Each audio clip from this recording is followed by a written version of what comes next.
మీరు ఎలా ఉన్నారు? ప్రభుత్వం పనిచేస్తుంది అసలు ఉందా లేదా అన్నట్టుగా ఉందండి. అంతా అన్యాయం అక్రమాలే కదా, ఏముంది చెప్పడానికి ఏమీ లేదు, శూన్యం. గత రోడ్లు ప్యాచ్లు వేశారు కానీ మిగతా అంతా దోపిడే. ఇసుక కూడా సక్రమంగా దొరకట్లేదు, పనులు లేవు. ఆ అమరావతి ఎప్పుడు స్టార్ట్ చేస్తారో తెలియదు, ఏమీ లేవండి. మందు మాత్రం మద్యం మాత్రం ఏర్లై పారేస్తున్నారు. కూరగాయలు విపరీతమైన ధరలు, ఆయిల్ విపరీతమైన ధర. ఏది అధికారంలోకి వస్తే నిత్యావసర ధరలు మొత్తం తగ్గిస్తామని చెప్పారు కానీ ఉన్నవే బాగా పెంచేశారు కదండి. దగ్గర 50% పెంచారండి, 50%. అది మధ్యతరగతి పేద మధ్యతరగతి జనాలకి ఎంత అండి?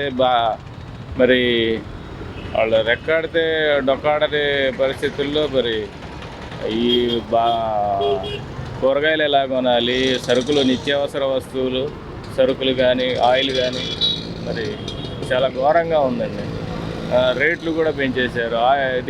డీజిల్ తగ్గిస్తూ ఉన్నారు, కరెంటు ఛార్జీలు తగ్గిస్తూ ఉన్నారు. ఇదండి కరెంటు ఛార్జీలు మళ్ళీ మొదలు పెట్టారు, తగ్గిస్తామని చెప్పారు. ఇప్పుడు 25% ట్రూ అప్ ఛార్జెస్ అంట. ట్రూ అప్ ఛార్జెస్ ఎంత? గత ప్రభుత్వంలో చంద్రబాబు నాయుడు గారు సెంట్రల్ డిస్కమ్కి ఆ నెట్వర్క్కి 5,000 కోట్లు 6,000 కోట్లు కట్టలేదు కాబట్టి దానికి వడ్డీ వేశారు అని చెప్పేసి జగన్ గారు కలెక్ట్ చేశారని చెప్పేసి అప్పుడు దాన్ని ఈ కూటమి టీడీపీ వాళ్ళు వ్యతిరేకించారు.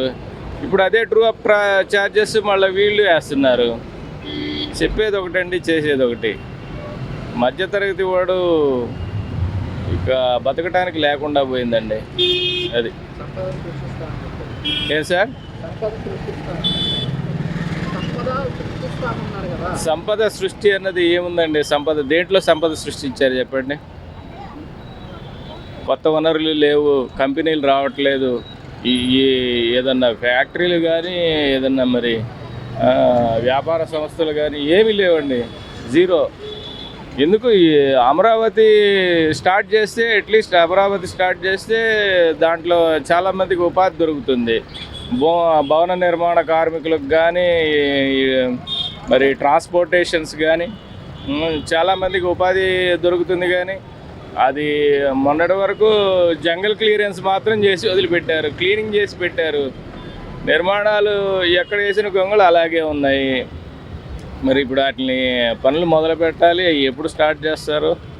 సంక్రాంతి తర్వాత, అంతకుముందేమో దీపావళి అన్నారు, ఇప్పుడు సంక్రాంతి వస్తుంది, సంక్రాంతి తర్వాత ఉగాది అంటారు, ఉగాది తర్వాత మళ్ళీ దసరా అంటారేమో.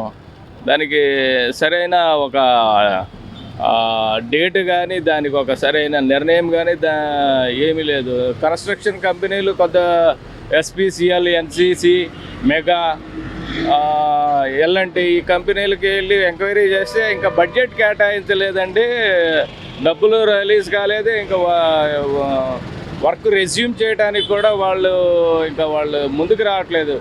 మెల్లగా అయితే వాళ్ళు మినిమం స్టాఫ్ని అయితే పెట్టి మెయింటైన్ చేస్తున్నారు, ఆఫీసులు క్లీన్ చేసుకొని కూర్చున్నారు. కానీ వాళ్ళు అంటే బడ్జెట్ ఇంకా కేటాయించలేదండి. వాళ్ళు బడ్జెట్ వదిలితే అప్పుడు దాన్ని స్టార్ట్ చేయడానికి వాళ్ళు రెడీగా ఉన్నారు.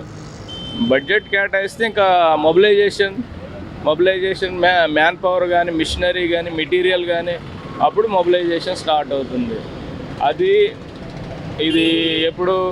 దీపావళికి ముందు చెప్పారండి, దీపావళికి స్టార్ట్ అవుతుందన్నారు, దీపావళి పోయింది. మరి సంక్రాంతి అన్నారు, సంక్రాంతి వచ్చేసింది, ఇక రేపు ఎల్లుండిలో సంక్రాంతి. మరి ఏం లేదండి, సంక్రాంతి తర్వాత కూడా నాకు అది అంతగా ఏమీ అనిపిస్తలేదు. మళ్ళీ ఉగాది అంటారు, ఉగాది తర్వాత శరామాములే, దసరా దాకా పొడిగిస్తారు.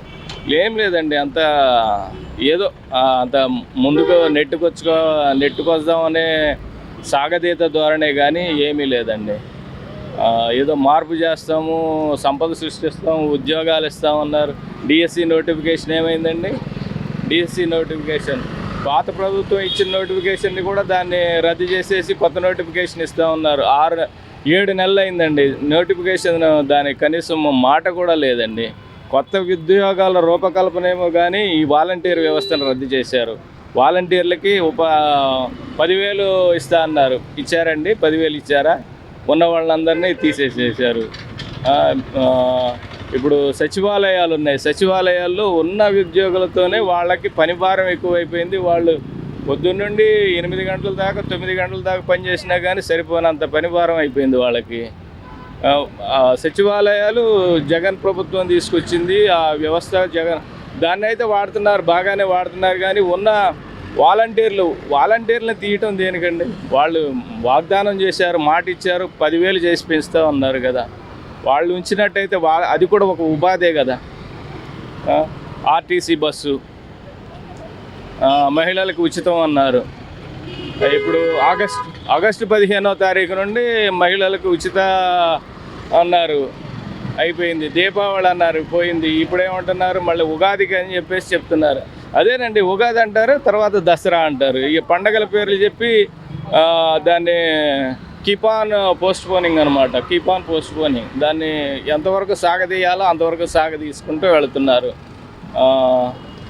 ఇంకా జగన్మోహన్ రెడ్డి సంక్రాంతి తర్వాత నుంచి ప్రజల్లోకి రాబోతున్నారు. ఎలా ఉండబోతున్నారు? మరి పార్టీ పుంజుకునే అవకాశం ఉంటుందంటారా? పార్టీ పుంజుకున్నా కానీ ఆయన చేయగలిగింది ఉందండి. ఇప్పుడు ఆయన ప్రతిపక్షంలో ఉన్నారు. ఆయన ప్రజల తరపున పోరాడగలుగుతారు, మాట్లాడగలుగుతారేమో. కానీ ఇప్పుడు ఇంకా 4 ఏళ్ళు అయితే వీళ్ళనైతే భరించాల్సిందే కదా. ఇప్పుడు ఆంధ్ర ప్రజలు చేసుకున్న పాపమనాలా, మరి వాళ్ళ కర్మనాలా ఏమైతే చెప్పలేము. ఎందుకంటే మరి అది ఇప్పుడు ఇంకో 4 ఏళ్ళు అయితే చచ్చినట్టుగా భరించాల్సిందే. దానికి ఇంకా వేరే అదర్ ఆల్టర్నేటివ్స్ లేవు. ఒకవేళ ఎవరన్నా ప్రజా ప్రయోజనాల వ్యాజ్యాలు కానీ ఇప్పుడు హైకోర్టులలో వేసినా కానీ మరి దానికి సంబంధించి వాళ్ళే అంతా రిక్రూట్ అయిపోయి ఉన్నట్టుగా కోర్టులు కూడా అదే. అవునన్నా 11 సీట్లు వచ్చిన కాళ్ళు ఎగరేసి చెప్తామన్నా. ఎందుకంటారా, చెప్పినట్టు చేసాం.